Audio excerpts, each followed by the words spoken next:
Hello I'm சாரா. இந்த வீடியோவில் நான் தைச்ச டிசைனர் ப்ளவுஸ் வந்து ஒரு 4 ப்ளவுஸ் வந்து ஆட் பண்ணியிருக்கேன். இதோட வீடியோஸ் வந்து நான் ஒரு வீடியோ தான் போட்டிருக்கேன், மற்ற 3 வீடியோவும் போடலை. கொஞ்சம் டைம் இல்லை, அதனால் போட முடியல.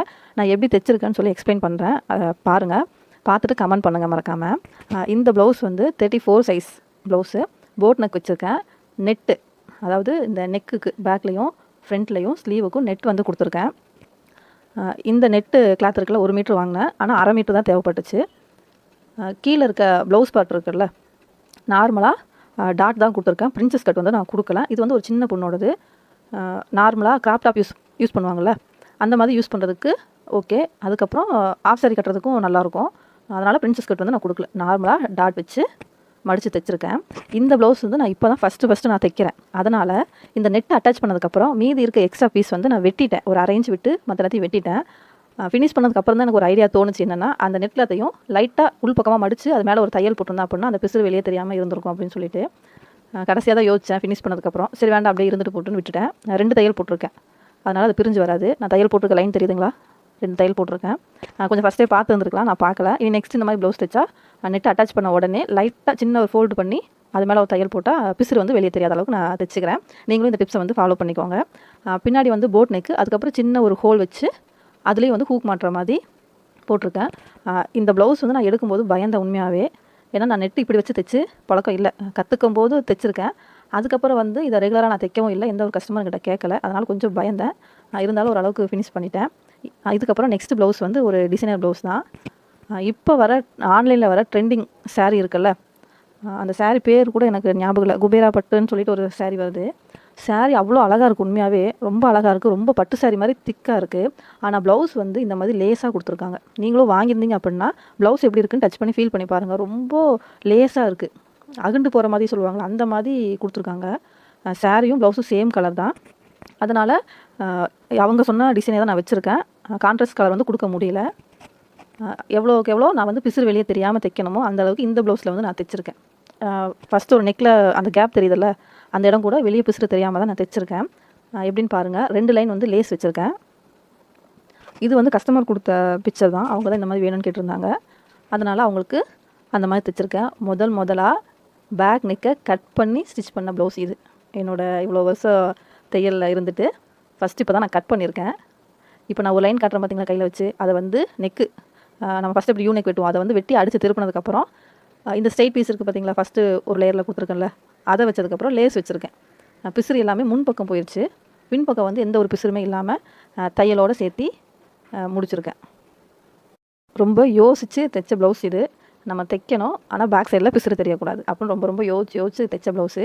இதே ஒரு பட்டு சாரியில் நல்லா திக்காக இருக்க கிளாத்தில் தைச்சிருந்தா இதோட அவுட்லுக்கே வேறு. இந்த நாட்டு கூட நல்லா உருண்டையாக வரலை. உள்ளெல்லாம் துணி இருக்குது, ஆனால் உருண்டையாகவே வரலை. ரொம்ப கஷ்டமாக இருந்துச்சு. அந்த துணி வந்து ரொம்பவே ஒரு மாதிரி ரொம்ப லேஸாக இருக்க துணி. அதில் என்ன பண்ணுறதுன்னு எனக்கு தெரியல. முடிஞ்ச வரைக்கும் நீட்டாக ஃபினிஷ் பண்ணியிருக்கேன். கொஞ்சம் டிஃப்ரெண்ட் இருக்குது. அந்த ஃபோட்டோஸ் கொடுத்ததுக்கும் இதுக்குமே ரொம்ப டிஃப்ரெண்ட் இருக்குது. ஃபோட்டோ வேணால் நான் ஆட் பண்ணுறேன் சைடில்.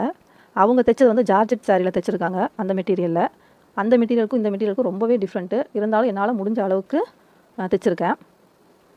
நெக்ஸ்ட்டு ப்ளவுஸ் வந்து இதுவும் அதே சேம் கிளாத்து தான். கிளாத்தில் வந்து எந்த ஒரு மாற்றமுமே இல்லை. இதுவும் அதே சேம் குபேரா பட்டு தான். கொஞ்சம் திக்காக இருக்குது கிளாத்து. நம்ம ஆரி ஒர்க் ஸ்டாண்டில் போட்டுட்டு டைட் பண்ணி இழுத்தோன்னா சாரியெல்லாம் அப்படியே அகுண்டு போயிடும், அந்த அளவுக்கு இருக்குது இந்த கிளாத்து. முடிஞ்ச வரைக்கும் தனியாக ப்ளவுஸ் வாங்கி தைச்சிக்கோங்க அந்த மாதிரி சாரிக்கு. ப்ளவுஸ் சரி வரல அப்படின்னா, ஏன்னா தண்ணியில் போட்டோன்னே ரொம்ப கசங்கிரும். இதுக்கு வந்து நார்மலாக சிம்பிள் ஒர்க்கு தான். இப்போ கையில் வச்சுருக்கேன்ல இந்த ஸ்லீவ் டிசைன், இதையும் நான் கட் பண்ணி தைக்கலை. உள்பக்கமாக காட்டுறேன் பாருங்கள். இது வந்து உள்பக்கம் தெரியுதா, நான் தையல் போட்டுக்கிறது மட்டும்தான் தெரியுது. ஸ்லீவில் வந்து எந்த ஒரு கட்டிங்குமே இல்லை. உள்ளே துணி கொடுத்துருக்கேன் பாருங்களேன், எல்லோ கலரில் ஒன்று தெரியுதா, அது வந்து ஒரு துணி வந்து அடியில் கொடுத்து அந்த சேலையோட கலர் இருக்குல்ல, ப்ளூ கலர், அதை வந்து லைட்டாக ஃப்ளீட்ஸ் வச்சு அப்படியே லேஸ் மேலே வச்சு தைச்சு கவர் பண்ணியிருக்கேன். எல்லாமே மேலே தான், ரைட் சைடு மேலே வச்சு தான் எல்லாமே ஃபினிஷ் பண்ணியிருக்கேன். லேஸ் வச்சு அது பிசுறு தெரியாமல் கவர் பண்ணியிருக்கேன். இந்த ப்ளவுஸ் வந்து ஒரே நாளில் தைச்ச ப்ளவுஸு. அவங்க உடனே வேணும்னு கேட்டங்காட்டிக்கு டக்குன்னு கட் பண்ணி தைச்சி கொடுத்த ப்ளவுஸ் இது. நெக்ஸ்ட் வீடியோ வந்து கட்டிங் வீடியோ இருக்குது. அதில் ஃபுல்லாகவே இவங்களோட 5 ப்ளவுஸ் வந்து கட் பண்ண போகிறேன். 4 ப்ளவுஸ் இருக்குன்னு நினைக்கிறேன், அதை வந்து கட் பண்ணணும். நெக்ஸ்ட் இவங்க தான் ஃபுல்லாகவே நான் தைச்சி கொடுக்கணும். எல்லாமே ஒரு லைனிங் ப்ளவுஸு தான். நெக்ஸ்ட் வீக் அந்த ஒர்க் தான் இருக்குது. அதுக்கப்புறம் நெக்ஸ்ட் நான் வீடியோ போடுறேன் கண்டிப்பாக, ஏதாவது டிஃப்ரெண்ட்டாக. இந்த நெக் உங்களுக்கு பிடிச்சிருந்துச்சின்னா கமெண்ட் பண்ணுங்கள். எனக்கு பிடிச்சிருந்துச்சி. இதுவும் இப்போ போன வீடியோ ஒன்று போட்டிருக்கேன், அதே மெத்தடில் தான் நான் தைச்சிருக்கேன். இந்த முக்கோணமாக வைக்கிறது வந்து நெக்கில் வச்சுருப்பேன், நெக்கோட அவுட்லைனில். ஆனால் இது வந்து இந்த லாஸ்ட்டில் செகண்ட் அந்த லைனில் அந்த லேஸ் வச்சுருக்க லைன்லேயே வச்சு தைச்சிருக்கேன். இப்போ நான் வந்து டிசைனர் ப்ளவுஸ் தைக்க கைக்கும் நான் டிசைன் வைக்க ஆரம்பிச்சிட்டேன். ஏன் அப்படின்னா ஸ்லீவ்லேயே வச்சு பழக்கம் இல்லை அப்படின்னு சொல்கிறாங்க. நான் கொஞ்சம் வச்சு அதை ட்ரை பண்ணுறேன் அவங்களுக்கு. இந்த பொண்ணெல்லாம் எனக்கு பஃப்னே இருக்கக்கூடாது அப்படின்னு சொல்லிச்சு. ஆனால் அது ஃப்ளாட்டாக தான் இருக்குது இந்த ஃப்ளீட்ஸ் எல்லாமே, நீங்கள் ஒன்றும் கவலைப்படாதீங்க, நல்லா இருக்குன்னு சொல்லி தான் தைச்சி கொடுத்துருக்கேன். நெக்ஸ்ட்டு வந்து இந்த ப்ளவுஸ் வீடியோ வந்து நான் போட்டிருக்கேன், பாருங்கள்.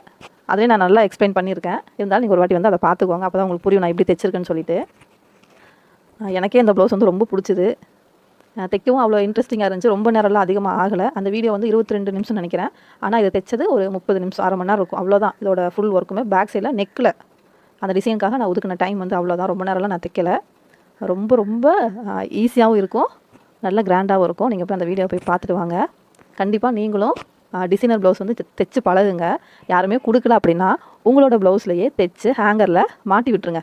கடை வச்சுருக்கீங்கனாலும் சரி, இல்லை அப்படின்னா முன்னாடி வீட்டில் ஏதாவது இந்த இது இருக்கும்ல, அசை போட்டு வச்சுருப்பீங்களே, போட்டுட்டு போன துணியை காய போடுறதுங்க வீட்டுக்குள்ளேயே, அந்த இடத்துல போட்டு வைங்க. ஏன்னா ஒரு சில கஸ்டமர் வந்து வீட்டுக்குள்ளே கொண்டு வந்து துணி கொடுப்பாங்க. அவங்க பார்த்தாலும் ஓ நல்லா தைச்சிருக்க அப்படின்னு சொல்லி கொடுப்பாங்க. சும்மா டிஸ்பிளேக்காக உங்கள் வீட்டுக்குள்ளே அங்கங்கே செட் பண்ணி வச்சுக்கோங்க, ஒரு சில இடம் பார்த்து. அப்படியும் ட்ரை பண்ணி பாருங்கள். அப்போ தான் நிறைய கஸ்டமர் வந்து ப்ளவுஸ் வந்து கொடுப்பாங்க. நல்ல டிசைனர் ப்ளவுஸ் வந்து தைக்க கற்றுக்கோங்க. இது என்னோட 4 ப்ளவுஸ் வந்து இப்போ இந்த வீட்டில் தைச்சது வந்து போட்டிருக்கேன். நல்லா இருந்துச்சு அப்படின்னா எனக்கு கமெண்ட் பண்ணுங்கள். நீங்களும் ட்ரை பண்ணி பாருங்கள். என்னோடய மெத்தடில் வந்து நீங்களும் ட்ரை பண்ணி பாருங்கள். ரொம்ப ஈஸியாக தான் இருக்கும். தேங்க்யூ.